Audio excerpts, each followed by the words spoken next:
Okay, so I just got done watching Tekken Bloodline. I binged the whole 6 episodes straight through, and I liked it. I really did. Honestly, I can go so far as to say, like, I loved a lot of it, but there are also aspects of it I didn't like. So we're gonna dive into all that because as far as like Tekken adaptations, we've got the 1998 Tekken anime, which was god awful.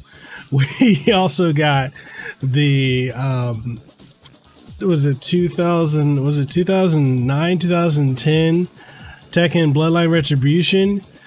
And then we also got which is a CGI, which was it's not canon. And then we also got the live action ones, Tekken, and then Tekken 2, Katsuya's Revenge. First movie, not great. Action was pretty solid, but yeah, of all the Tekken adaptations, this is probably the best one. But before all that, if you enjoy the content I put out, make sure you sub to the channel, ding the notification bell, and like the video. All that being said, alright, so let's talk about it. What is Tekken Bloodline? So if you are not in the know of Tekken Bloodline basically starts off with telling the lead up into Tekken 3.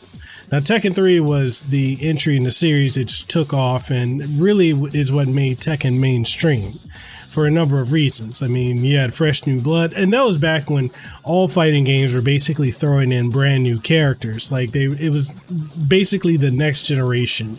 So like Tekken, you got Jin Kazama, who was the son of Jun Kazama, as well as the son of Kazuya Mishima. And then you also got, Eddie Gordo, you got Zhao Yu, or Lin Xiaoyu, you got Warang, who is the student of Bikto-san, and, literally just Tekken 3 had a fresh roster. You had returning people from Tekken 1 and 2. You also, because you had Forrest Law, who was the son of Martial Law. And then, Street Fighter also had the same thing. The next generation of characters, King of Fighters had the same thing. That was just the era where it's like, okay, we need to bring in new blood. Basically, we jump into Tekken 3, and so what the anime does is it tries to not only present that backstory and something we can see, but also fill in holes that were never, and answer questions that were left up to our guests for like over 20 years. So the anime tries to go out of its way to somewhat answer the question of, did Jun Kazama die at the hands of Ogre? And that it does and doesn't. It gives the illusion that she died, but at the same time, we don't know. Because right before the explosion, because she, her and Ogre are fighting at the at her house, and then you're looking, and there's a fire, and there's a propane tank that's about to burst, and she's holding Ogre in an armbar. Think of the move that the disarmer, the move that Becky Lynch uses, except she's on her back holding it. So she's got Ogre in this armbar, and she knows that it's gonna explode, like the gas pan, the gas tank. And what she just says, "I love you, Jin," and then Ogre flashes white, and then boom, there's the explosion. The thing is, there's nothing conclusive to say that June died. So we're still where we were back in 1997, not knowing the fate of Jun Kazama. Maybe she was spirited away. I mean, there's a scene later on where, she interacts with Jin. Basically, this is more in his mind than in reality, where it's insinuated that she passed on. But that's not confirmed. So we don't know about that. You go into how he meets Heihachi, You learn how like Heihachi trained him, his growth. You see how he met Warang, see how he met Xiao Yu, and it was kind of interesting because they painted the relationship between Jin and Warang as frenemies in a way, which they are. They are frenemies because if you follow the Tekken lore, Warang and Jin, they always fight to like draws, but they're still like, if one needs help for, you know, one or the other needs help, they're willing to help each other. In this case, it does that to a point up until like where they do fight in a tournament and Jin bodies Warang after Warang gets in like a minute of offense, which is interesting because he shouldn't body him because they should go to a draw. I'm just brain dumping. This is my review, so this is not structured or anything. So yeah. And then you also got they introduce all the other characters. Like when it gets to the tournament part, I don't want to spoil too much, but when it gets to the tournament part, you got literally everybody who was in that tournament except Eddie Gordo. For some odd fucking reason, Eddie Gordo is not in this tournament at all. He's not even shown in the anime. I don't understand why. Not only that, but you got cameos from Forrest Law, who's dressed like martial law for some reason. Don't understand why. Full on with the mustache and everything. I did not understand it. You've got Craig Murdoch, who shouldn't even be in this tournament because he wasn't introduced until Tekken 4. But Craig Murdoch is in this tournament. Quickly loses to King, which makes sense. But they have a very deep like back and forth, and that should not have like played out so quickly if you know the lore. Brian Fury, nowhere to be found, not even hinted at. Or actually, was he? I think he was hinted at, and there was nothing. I could be wrong. I don't know. Then you also had Steve Fox, who was not in Tekken 3 at all. So then you had Leroy Smith, and like the first round of the tournament is Jin versus Leroy. And you guys know Leroy has an interesting backstory, and he's a very competent fighter. Gets bodied badly by Jin and loses. So it's like, okay, you got your he's out. Okay. I didn't like how they did Leroy there. I mean, granted, Jin is super powerful, but really?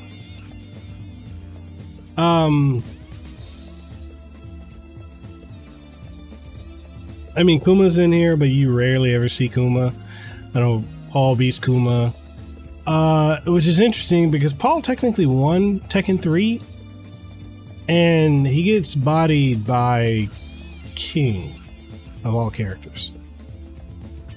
So the continual disrespect for Paul Phoenix that's been going on since Tekken 5 is still going. Frustratingly enough. I don't understand. Yeah. So that's another thing. And then what really got me, because I know I'm nitpicking at things because I'm a fan of the lore. I love the lore of fighting games. I also play competitively, but I love the lore of fighting games. And one of the things that really just upset me was the fact that outside of there being no Eddie Gordo, which doesn't make any fucking sense because without Eddie, you don't get Kazuya. because Eddie's ending and his whole story and everything going on with that, with Eddie, leads up into Kazuya being teased at the end of Tekken 3 and being the central focus of Tekken 4. And yet, no Eddie. Hell, no even teasing of Kazuya coming back either. Like, they kind of, the way this ended was kind of a one and done, to be honest. But anyways, getting off track. The one thing I really dislike is, you guys know Jin has a tattoo, which is, you know, the mark of the devil gene. That was given to him by Devil, or the part of Devil that was part originally of Kazuya, and it marked him. They don't even touch on that. That is like crucial to like lore. They don't even, you see him as like the 15-year-old kid, and then the next time you see Jin, he's 19 and he's already got the tattoo. He's got an updated, like, his outfit is not one-to-one what it was in Tekken 3. It's updated because he's got like ass pockets or back pockets, and he doesn't have a, you know, it's an updated look. It works. I'm not arguing about that, but yeah, they skipped that, and it makes me wonder, like, okay, so did the people who produced this, do they know the Tekken lore?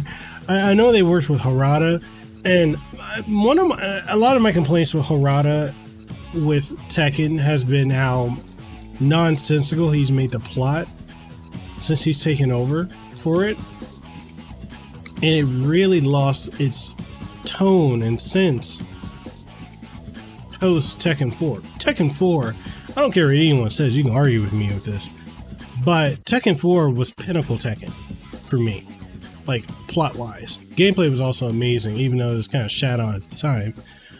Tekken 5 was great. I just felt like it was a regression from what we got with Tekken 4. Tekken 4 to me was a true evolution, and I feel like ever since Tekken 5 and beyond, they've just played safe, you know. Yeah, that was weird. So skipping Jin's you know, how he got the mark. The devil gene, yeah, it's explained and explored, but it's not really too deeply dived into.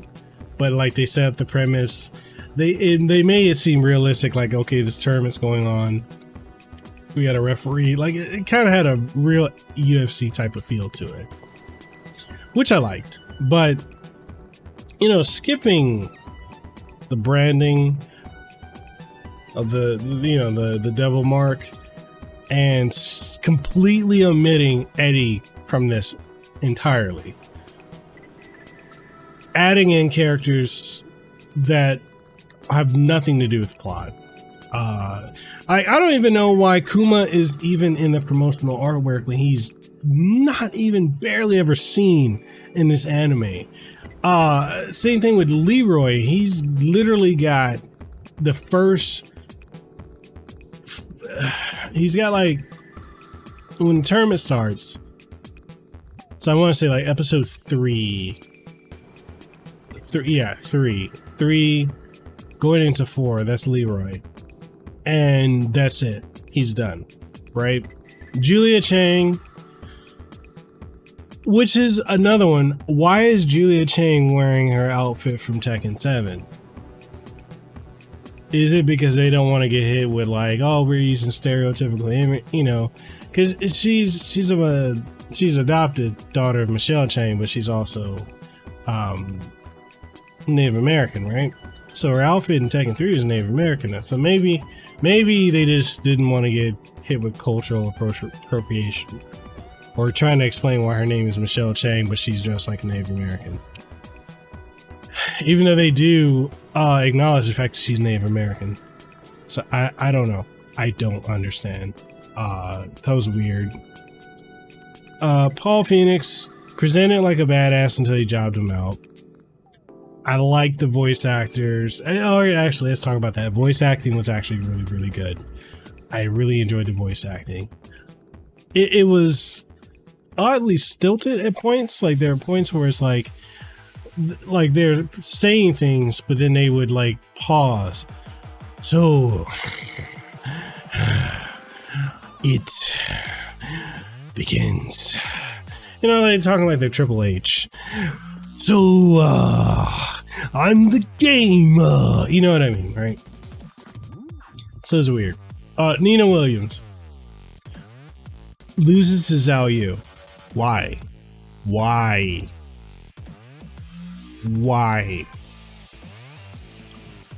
She's a trained killer. They propped her up to be way more than what she was, and she loses to fucking Xiao Yu. Really? Okay. Whatever.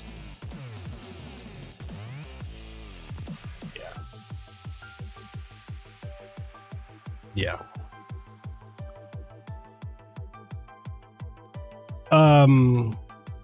Yeah, the amount of retcons in this really were confusing. Like, I understand you want to make this flow for the sake of TV. And I understand bringing in Tekken 7 characters, Tekken 4, 5, and 6 characters as well. For the sake of viewership. Oh, that's another character. Fucking Yoshimitsu had no presence in this. Lei Wulong, nothing. Martial law, no. He had one cameo and one still picture of his versus screen. That was it. I understand using more newer characters because of the newer fan base, but my God, like, if you're trying to tell a story, keep it as close and as faithful to the original as possible, and allow people to go and search out and learn about some of this stuff as well. So that was frustrating. I do like that the dynamic of June and Jin, of how like she was always on him about his anger because he had anger issues, and how she was like really trying to teach him how to control his anger and to master the arts of the Kazama style. And then when he went to Heihachi respects June greatly.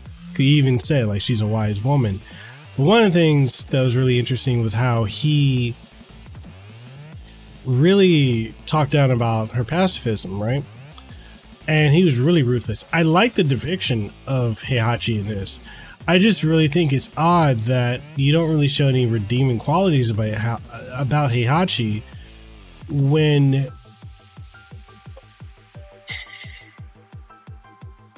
you know Tekken 7 went out of his way to try and give him an, you know, he's not really a bad guy, even though we presented him as a bad guy for like 30 years. So it's weird that if you're gonna retcon everything else, at least retcon some of that in there too. Make it make sense. So yeah, as a fan, there's a lot of things that just really got on my nerves. But I think if you're just going to watch it and enjoy the story, I think you'll be fine. If you just don't ask questions on a lot of things and just enjoy it for what it is, action's great, the voice acting is superb, animation is great, fights are amazing. It's just when you start looking at the plot as a fan, that's where you're gonna start to see like where the issues are. But anyways, I liked it. I love a lot about it, but it's the small little details that annoy me with it. But anyways, that's my thoughts on Tekken Bloodline. That's on Netflix, available now, all 6 episodes. Don't know if there's going to be a continuation. I hope there is. I do hope they continue the story and they give us like a prequel that dives more into like Tekken 1 and 2. and then goes on to Tekken 4 as like the cliffhanger at the end of like the Tekken 2 story. But anyways, what do you guys think? Did you watch Tekken Bloodline? Did you enjoy it? Did you dislike it? Are you like me and the fan who enjoyed it, but then you really got annoyed with how they made so many unnecessary retcons, especially like making King semi on par with Jen? That didn't make sense. Anyways, I want you guys to let me know what you think in the comment section down below, and if you enjoyed this video, make sure you like it, sub to the channel if you haven't already, and ding the notification bell, that way you can stay up to date on all of the content I put on this channel. So yeah, I'll catch you guys on the next one. Peace out, stay blessed, and I'll see you on the next one. All for your time. If you found this episode to be incredibly enjoyable, informative, or if there's anything you gain from it, or any insight, or anything that's good that you really enjoyed, make sure whatever platform you're listening to it on, or if you're watching it, leave a comment if that's available on the platform, like it, share it around with someone you think would enjoy it, and give us some feedback, because your feedback is exactly what we need to keep this show going. And if you're wondering what are some ways that you could support the show, we got various ways. We've got Patreon, we have channel memberships over on YouTube, as well as Subscribestar, Coffee, and so much more. Links for everything will be in the description. Check that out. And with all that being said, I hope you have an aloha rest of your day. Let them know that I'm next level. I'm a whole new kind of guy. Yeah.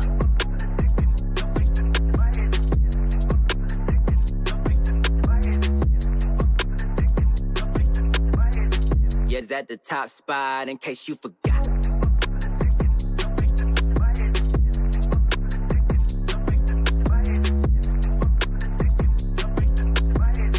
We the ones that got the block hot, bullet got the shot.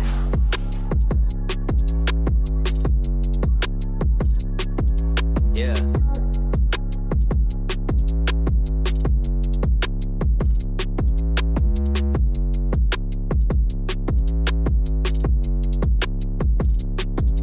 Look.